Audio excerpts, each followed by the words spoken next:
146 years, the Barnum and Bailey Circus was known for being the greatest show on earth. None of it would have been possible if it were not for an ambitious entrepreneur who was named P.T. Barnum. While his life and career were sometimes the source of controversy, he truly was a brilliant businessman, and many of his ideas forever changed the entertainment industry as we know it today.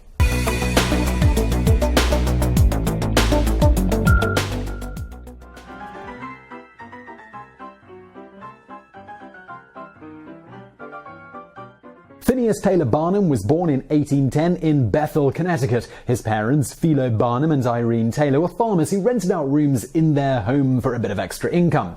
His grandfather was a well-respected judge in the town. On the day of his baptism, P.T. Barnum inherited a 4.6-acre piece of land from his grandfather called Ivy Island. His parents, they were poor, but as a child he grew up believing that he was the richest kid in town because he thought that he had inherited a private island somewhere where he could build a house someday. When he was 10 years old, his parents finally took him on a trip to visit Ivy Island, where he discovered that it was virtually worthless. The island was simply muddy land in the middle of a swamp, and it was filled with poisonous snakes, ticks, and poison ivy. He never did anything with that land. Today, it's now part of a nature reserve called the Bethel Land Trust. This was clearly disappointing to young Barnum, and it left him yearning for a reality where he truly would be rich enough to buy a private island. But he wasn't interested in the traditional ways of making money. By his own admission, he had the reputation of being the laziest boy in town because he hated doing farm work and any sort of manual labor. Instead of forcing Phineas into caring for the family farm, his father helped him get a job as a clerk in the town grocery store. This was a perfect fit, and Phineas grew to love the idea of running his own business. When he was only 15 years old, his father died, and he was now the man of the family. This motivated him even more to make as much money as he possibly could. He was possessed by the entrepreneurial spirit, and he began trying different business ventures right away. His most successful business as a teenager was running a lottery. While working in the grocery store, he had an endless supply of glass bottles and tin advertising trays that he was expected to simply throw away. He knew that these items would be useful in people's homes, and he wanted to recycle them in some way. But people, they were not interested in buying these things second-hand. He started selling tickets for a lottery instead. He promised that half of the tickets sold would be guaranteed to win something. There were a few big cash prizes, and also the consolation prizes were the items that he got for free. He sold 1,000 tickets in the first week, and he continued to run the lottery over and over again. When he was just 16 years old, he used all the money he earned from these lotteries to move to Brooklyn, New York, to open his own grocery store. Unfortunately, though, he caught smallpox and had to move back to Connecticut so his mother could help nurse him back to health. After recovering from his illness, he knew he needed to try again. When he was 18, he opened up a confectionery store in his hometown that sold fruit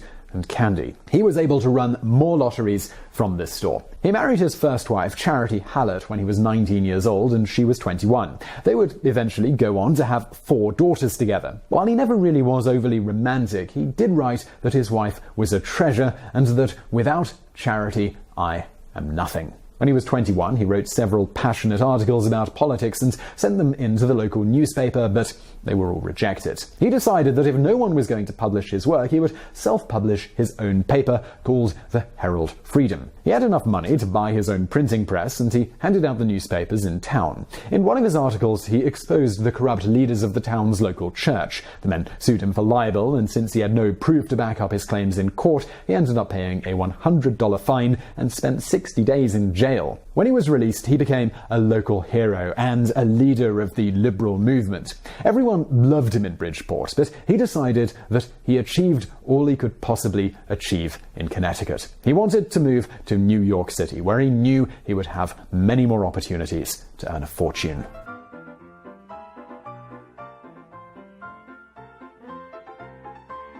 P.T. and Charity Barnum bought a boarding house in New York City so that they could earn some income by renting out their extra rooms, just like his parents had done back in Connecticut. He used his knowledge from working in retail to have partial ownership of a grocery store without having to do any of the work, and he continued to run his weekly lotteries. He had set himself up in a pretty great financial situation, and he was still only in his early 20s. His family's basic needs of food and housing were met, but his sights were on bigger and better ways to make as much money as he possibly could. When he was 25 years old, he met a man who told him about Joyce Heth, who was an elderly African-American slave woman. She claimed to be George Washington's nanny and would go on with her stories of their time together.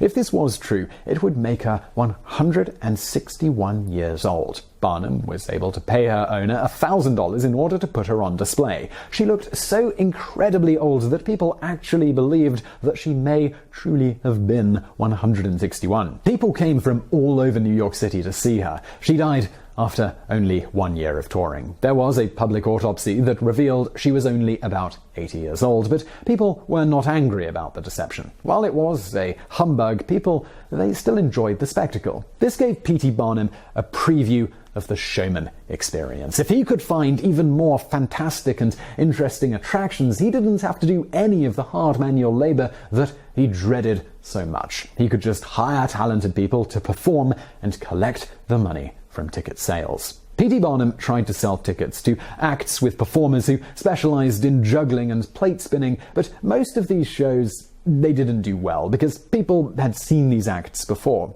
He realized that he'd gotten very lucky with having Joyce Heth as his very first attraction. People wanted to pay for something they had never seen before, but he had a difficult time figuring out what to look for without having any experience in the entertainment industry. When he was 26, he temporarily left behind his wife and children to join a traveling circus in order to educate himself on everything that he needed to know about show business. The owner of the circus was a man named Aaron Turner, and Barnum told him that he was eager to learn more about the business. Turner decided to give him first-hand experience with getting a crowd's attention. The day before their opening show, Turner pointed at P.T. Barnum when he was standing in front of a crowd, claiming that Barnum was Reverend Ephraim Avery, who was well known in the newspapers for being acquitted of murder. Everyone knew that Avery was truly guilty, and they were all talking about him. Not many people actually knew what he looked like, but they all passionately hated this man. Of course, people believed Turner's claim, and they began chasing after Barnum, who started running away. The angry mob got bigger and bigger, and they were ready to take justice into their own hands by lynching the murderer. At the last moment, Aaron Turner shouted that they were circus performers and that it was all a practical joke. Even though this could have been seen as bad publicity, it actually worked. Everyone in the town was talking about the angry mob and wanted to know what kind of crazy men would pull such dangerous jokes on each other. They bought tickets to the show the very next day. After 6 months with the circus, Barnum started his own small troupe of traveling performers called Barnum's Grand Scientific and Musical Theatre. He even bought a steamboat to give tours and musical performances along the river in the south. But after about a year of living on the road, he became very homesick. He missed his wife and his children, and he wanted stability. He returned to New York, hoping to find a way to display curiosities and performances without traveling from place to place.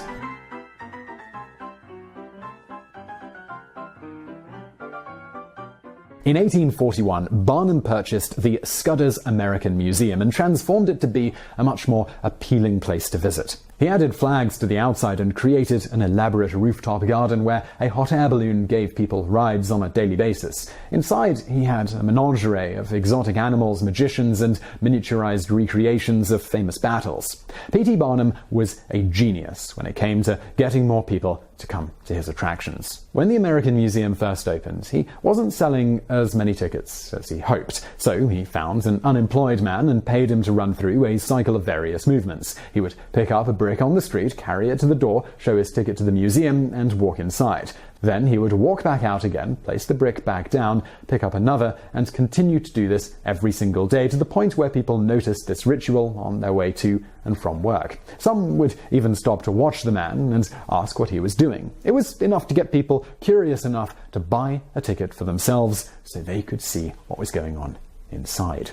As time went on, Barnum used the money he made from ticket sales to improve the quality of his displays. He added one of his most famous hoaxes, the Fiji mermaid. He claimed that it was the body of a mermaid that had been caught off the coast of Fiji, but it was really actually the skeleton of a monkey sewn on to a fishtail. One of his most popular live exhibits was known as the Freak Show. While some people disapprove of the fact that he exploited people with physical abnormalities like bearded ladies and people with extra limbs, he was giving many of these people work when they would have otherwise never found a job. He also paid his employees very well, and they were all treated like members of the family. Every single one of the members of the so-called freak shows became incredibly rich, and all they had to do was stand on display. Some of them chose to retire after just a few years of working, and they went on to get married and have very normal lives.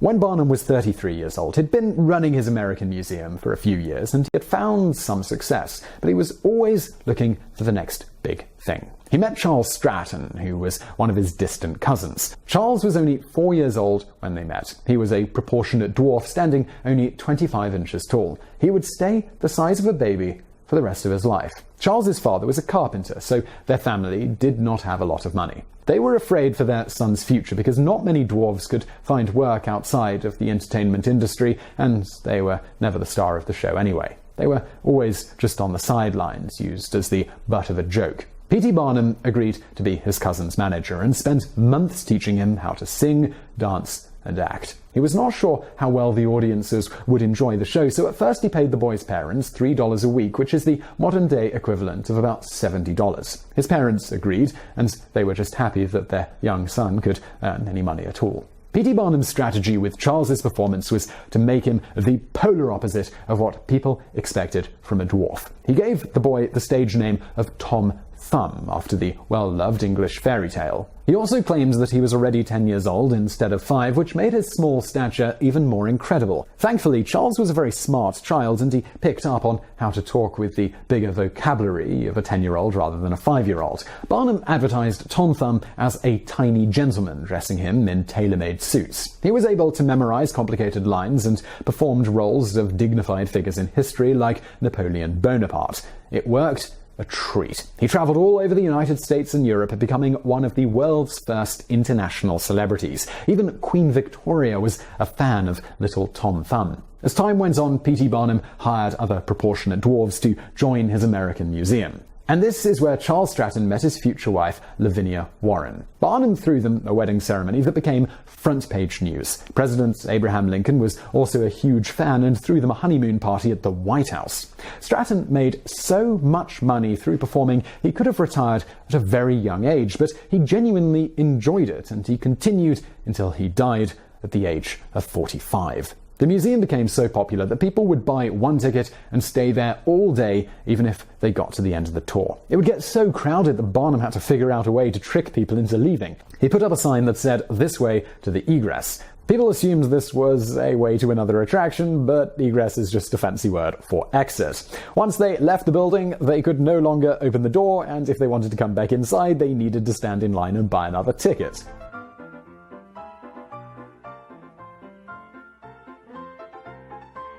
After having so much success with his American museum, Barnum was able to build a massive palace in Connecticut for his family to live. He called the home Iranistan because of its Middle Eastern inspiration. He modeled the building after the Brighton Royal Pavilion in England, which was the summer home of George, Prince of Wales. He was able to host events and bring in famous guests from around the world like the author Mark Twain. He used the large halls for musical performances. He believed that by building such a huge castle, famous musicians would be more likely to perform at his venues, and it absolutely worked. In 1850, P.T. Barnum tried his luck at finding musical talent from overseas. He convinced a Swedish opera singer named Jenny Lind to come to New York to perform. According to his autobiography, Jenny Lind only agreed to travel to the United States because she saw the engraving of Iranistan on the invitation letter and she wanted to visit this intriguing palace. He had never heard her sing, but he learned of her reputation when visiting Europe.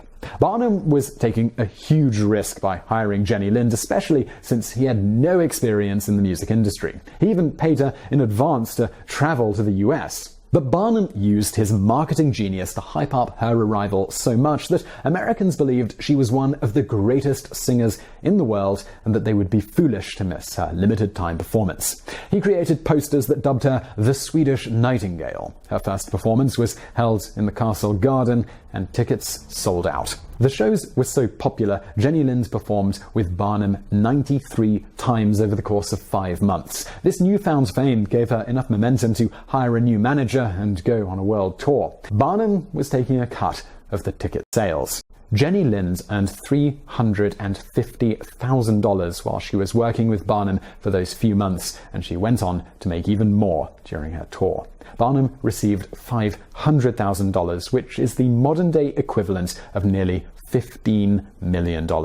Tragically, in 1857, men who were hired to do repairs on Iranistan while Barnum was away in New York left a pipe burning when they left for the day, and it caused a fire that destroyed everything. His insurance policy was only paid out to $28,000, even though it cost over $150,000 to build the mansion. And then, in 1865, the American Museum burned down as well. He rebuilt the museum, but after only being open for a couple of years, it burned down for a second time. Barnum said the fires burned to the ground all of his life's accomplishments.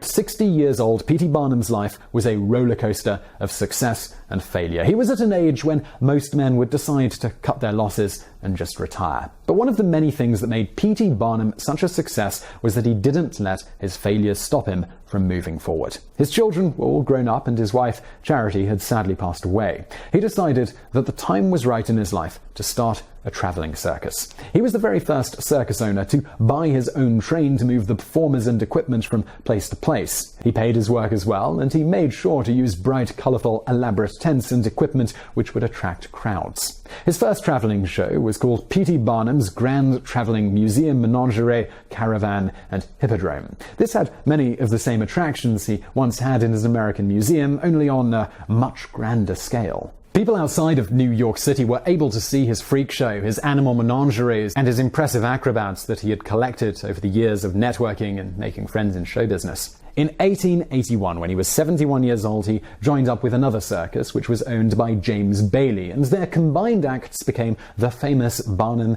and Bailey Greatest Show on Earth. They were the first three-ring circus, meaning that they would have 3 different acts going on at the same time. One of his biggest attractions at the Barnum and Bailey Circus was Jumbo the elephant. He was one of the most popular animals for children in London, and kids in America, they felt the same way. Everyone was mesmerized by the massive scale of this circus, and they only continued to improve upon the show as time went on. The Barnum and Bailey Circus continued to tour long after his death, ending in 2017. It went on for 146 years.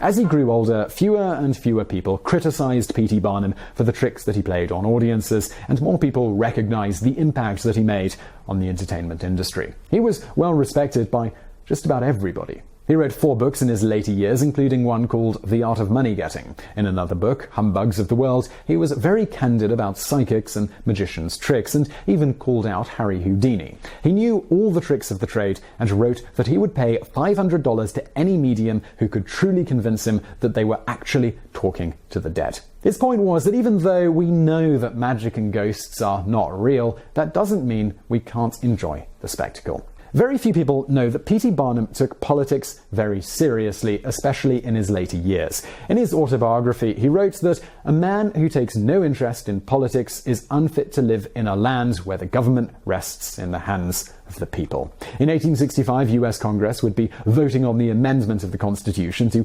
outlaw slavery. Technically, he had once been a slave owner himself with Joyce Heth, but he now worked with and loved so many African American performers that he felt passionately about fighting for their freedom, and he used his money and connections to join the Republican Party as part of the Connecticut legislature. He wanted to do everything within his power to help end slavery in the United States, and they succeeded. The time he spent on the Connecticut legislature wasn't the end of his political career, though. In 1875, he became the mayor of Bridgeport, Connecticut, and he served for 1 year. When he was getting older, P.T. Barnum paid a reporter from the local newspaper to write a very flattering eulogy so that he could hear and enjoy it while he was still alive. He died in 1891 of a stroke at 79 years old. He loved his job so much that he was working up until the day he died, and his last words were a request to look over some receipts. 2 years after his death, a statue was built in Seaside Park in Bridgeport, Connecticut, on land that he had donated to the city. Today, his legacy still lives on in the minds and hearts of everyone who remembers the circus, and his work has influenced entertainment as we know it throughout the world.